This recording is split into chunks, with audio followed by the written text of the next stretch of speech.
Hello, this is my reflection on my math lesson on Skip 5 numbers. The content standard that's associated with this lesson is New Jersey Core Curriculum Content Standard 4.3. It's about patterns in algebra. And in this lesson, the students were objective was to be able to identify and write the Skip 5 numbers. So when I devised this lesson, I was thinking about the learning styles of my learners. In this class, we have a mixture of K through second graders that all have multiple disabilities. They have visual and motor and cognitive difficulties. So I wanted to create a lesson that was visually stimulating and involved some hands-on activities. So I started off the lesson with a review of the 1 through 20 numbers, teacher-led reading the numbers, and then the students correctly read them. And then I was going to incorporate a YouTube video that reviewed the Skip 5 numbers using rhythm and beats to practice the Skip 5 numbers. But I had technical difficulties, so I was unable to use the video. Also, I created a Skip 5 number line that reviewed the number line pattern for the Skip 5 numbers. After we reviewed that, we helped Mr. Caterpillar find his way home.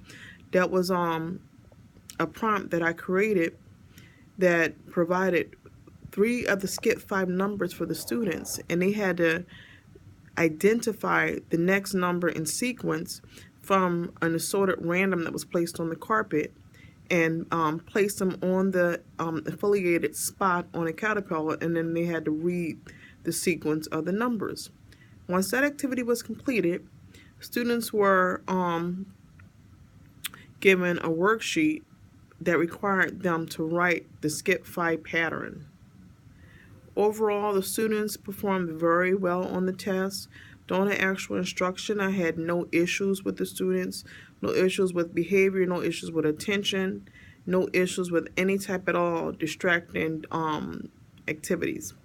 So overall, with the lesson, 60% of the students were able to perform the task independently without having to look at the prompt, which is the number line or the caterpillar, for assistance. 20% of the students needed assistance with their gross motor skills because of their writing deficits. And only one student had a visual deficit, and that's because he hasn't had his glasses in over 3 weeks due to them being broken. But overall, the students' performance on the task, the expected performance level at the end of all an instruction on Skip 5 numbers is 70%. That's the standard for the district, 70%. But overall, 60% of the students showed proficiency, and the other 40% had a proficiency rate of about 50%. So overall, I would say the lesson was a great success, and I hope the students are looking forward to their next lesson. And this Skip 5 lesson is very important because it's introducing them to number patterns. And that number pattern for the Skip 5 is actually very useful when they're going to start learning their multiplication timetables for the 5 digits, and also when they're telling time. When they're telling time by the 5 minutes after the hours. So, thanks a lot.